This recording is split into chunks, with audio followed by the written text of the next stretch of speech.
morning, students. In the last video lecture, we have studied the electric field at an axial point of electric dipole. और आज के इस video lecture फिर हम लोगों ने उस पर बेस्ड न्यूमेरिकल्स को भी सॉल्व किया था। आज के इस क्लास में हम लोग कैलकुलेट करेंगे the electric field at an equatorial point of a electric dipole.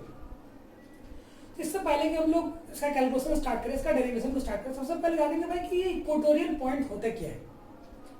Simple सा चीज है। इक्वेटोरियल पॉइंट का मतलब होता है कि इक्वेटोरियल लाइन के कोई भी पॉइंट को हम लोग बोलेंगे इक्वेटोरियल पॉइंट। अब इक्वेटोरियल लाइन क्या होता है? इक्वेटोरियल लाइन क्या होता है? इस लाइन को इक्वेटोरियल लाइन बोलते हैं। The line which passes through the O, जहां ओ क्या है तो centre of the dipole. The line which passes through the centre of the dipole and perpendicular to the axis of dipole. ये dipole का axis है।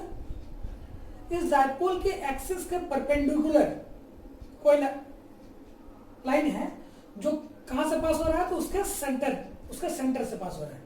इसको क्या बोलेंगे हम लोग? Equatorial line.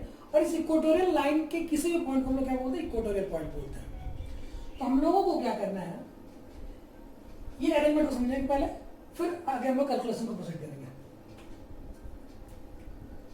ये एक इलेक्ट्रिक डाइपोल है जिसका सेपरेशन 2a है।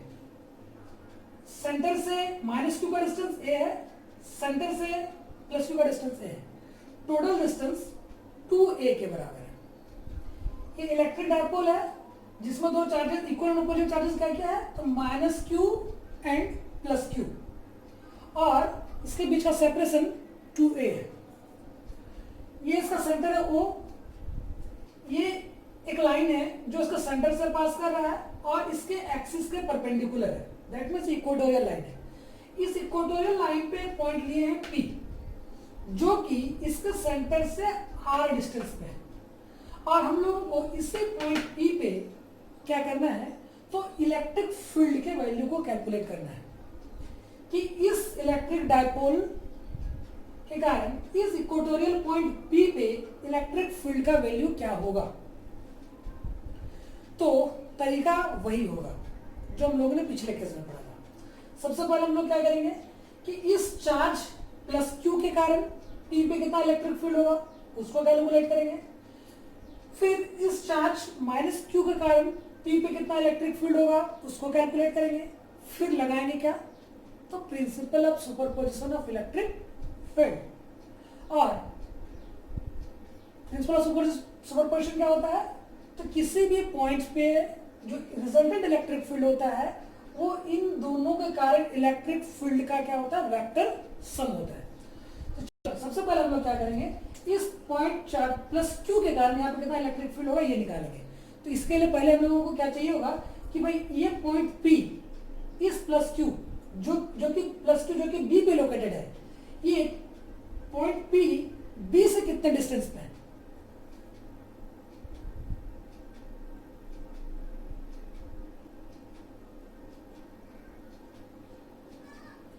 ये डिस्टेंस है B से P का।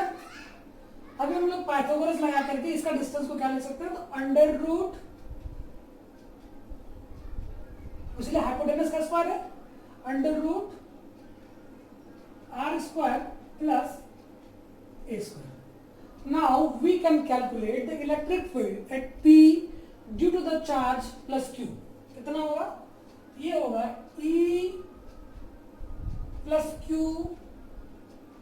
= 1/4 πε0।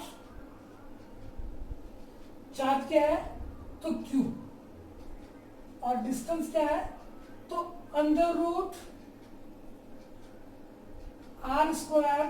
+ a² का होल स्क्वायर। ओब्वियसली इस स्क्वायर रूट का जब हम लोग होल स्क्वायर करेंगे तो इसका हो जाएगा ये स्क्वायर रूट हट जाएगा। सिंपली इसको हम लोग ऐसे लिख देते हैं √r² + a²। Is it clear? अब इसका डायरेक्शन क्या होगा? हम लोग जानते हैं कि इसका जो डायरेक्शन होगा वो इधर की ओर होगा, ये होगा E प्लस Q का direction, that means directed along BP। क्या होगा? तो डायरेक्टेड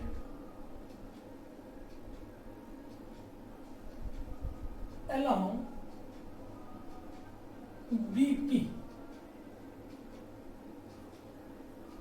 फिर हम लोग क्या करेंगे, इसके कारण यहाँ पर कितना इलेक्ट्रिक फील्ड होगा उसको तो कैलकुलेट कर लिए। अभी हम लोग क्या करेंगे, इस माइनस क्यू के कारण इस पी पे इलेक्ट्रिक फील्ड क्या होगा इसको कैलकुलेट करेंगे। That is E minus Q equals to 1/4 pi epsilon not.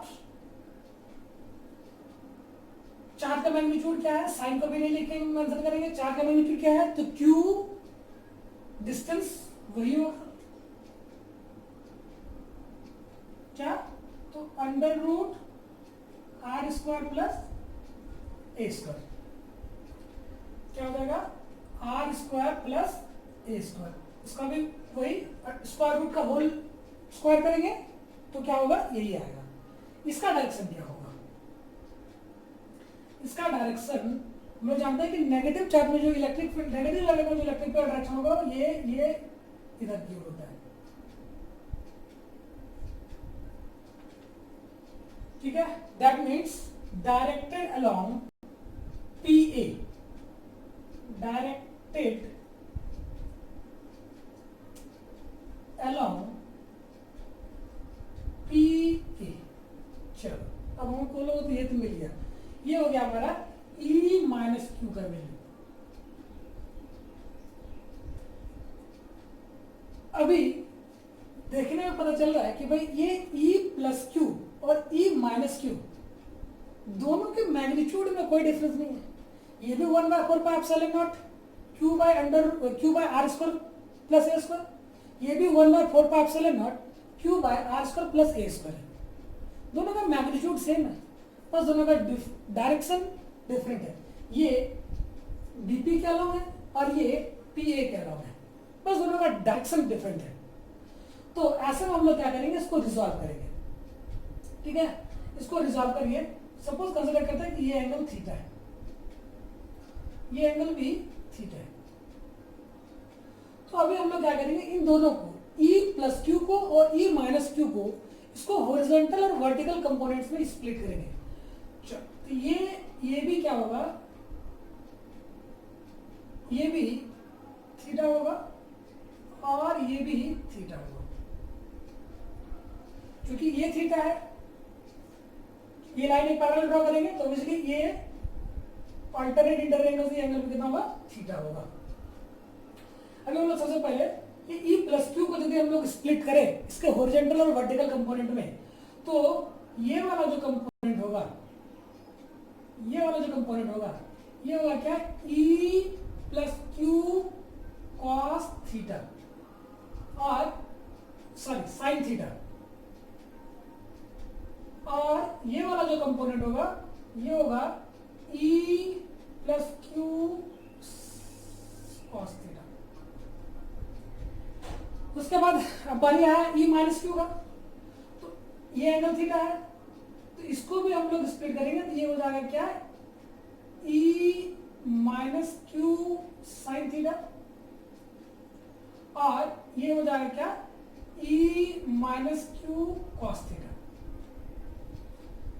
तो क्या पता चल रहा है कि E plus Q sine theta और E minus Q sine theta दोनों एक दूसरे के ऑपोजिट डायरेक्शन में, लेकिन हम लोग जानते हैं कि ये E प्लस क्यू और E माइनस क्यू दोनों मैग्नीट्यूड में सेम है ना, तो डेफिनेटली ये क्या करेगा, ये दोनों का जो वर्टिकल कंपोनेंट है, जो दोनों नॉर्मल कंपोनेंट है, ये एक दूसरे के इक्वल और ऑपोजिट है। इस वजह से क्या करेगा कि ये दोनों E प्लस क्यू का वर्टिकल कंपोनेंट और E माइनस क्यू का वर्टिकल कंपोनेंट दोनों एक दूसरे को क्या कर देता है, कैंसिल आउट कर देता है, क्योंकि दोनों का डायरेक्शन क्या है, ऑपोजिट है। लेकिन यदि दोनों का वर्टिकल हॉरिजॉन्टल कंपोनेंट की बात करें तो दोनों का हॉरिजॉन्टल कंपोनेंट का डायरेक्शन सेम है। E plus Q cos theta भी इधर की ओर है और ई माइनस क्यू कॉस थीटा भी इधर की ओर ही है, दोनों का डायरेक्शन सेम है। तो इसीलिए ये क्या होगा कि इन दोनों का जो पैरेलल कंपोनेंट होगा E plus Q cos theta और ई माइनस क्यू कॉस थीटा दोनों क्या हो जाएगा, ऐड हो जाता है। ठीक है, ये दोनों ऐड हो जाता है। तो जो रिजल्टेंट इलेक्ट्रिक फील्ड पी पे होगा ये क्या होगा, तो दोनों के पैरेलल कंपोनेंट का, दोनों के कॉस कंपोनेंट का सम होगा। Electric field at point P equal to क्या करेंगे, तो ऑब्वियसली चूंकि दोनों का मैग्नीट्यूड सेम है तो हम लोग दोनों में से किसी एक कंपोनेंट को लेके क्या करेंगे, ये e q cos theta plus e minus q cos theta, चूंकि दोनों का मैग्नीट्यूड सेम है, ई प्लस क्यू का और ई माइनस क्यू का, इसका जगह पर हम लोग ऐसा भी लिख सकते हैं 2e Q cos theta simply. इसके बाद हम लोग क्या करेंगे कि यहाँ पे EQ का वैल्यू पुट करेंगे, EQ का वैल्यू पुट करेंगे, लेकिन उससे पहले क्या करेंगे, हम लोग इसका डायरेक्शन की बात करें तो क्योंकि हम लोग जानते हैं ये P का डायरेक्शन है, this is the direction of dipole moment, जबकि जो रिजल्टेंट इलेक्ट्रिक फील्ड उसका डायरेक्शन ये है। तो इसलिए यहाँ पर हम लोग उसको वेक्टर फॉर्म में इंट्रोड्यूस करें तो यहाँ पे क्या देना पड़ेगा, हम लोगों को नेगेटिव साइन देना पड़ता है। क्यों? क्योंकि ये डायपोल मोमेंट के एंटी पैरेलल है। This is the direction of dipole moment, minus Q से प्लस क्यू की ओर, लेकिन जो रिजल्टेंट इलेक्ट्रिक फील्ड है वो प्लस क्यू से इधर की ओर है, प्लस क्यू से माइनस क्यू की ओर, इसलिए यहाँ पे क्या देना पड़ता है, नेगेटिव साइन देना पड़ता है। अब हम लोग EQ की जगह पे पुट करेंगे तो minus of 2 into 1 by 4 pi epsilon not Q by under root R square plus A square. अब बारी है cos थीटा का, तो हम लोग जानते हैं कि cos थीटा इक्वल क्या होता है, इस ट्रायंगल में बात करें POA में तो cos थीटा इक्वल क्या होगा, B बाय H। B क्या है, तो A के बराबर, और H क्या है, तो under root R square plus A square के बराबर। तो cos के इस वैल्यू को यहाँ पे हम लोग पुट कर देंगे A by under root R square plus A square. अभी हम लोगों को मल्टीप्लाई करने पे क्या मिलेगा, तो 2AQ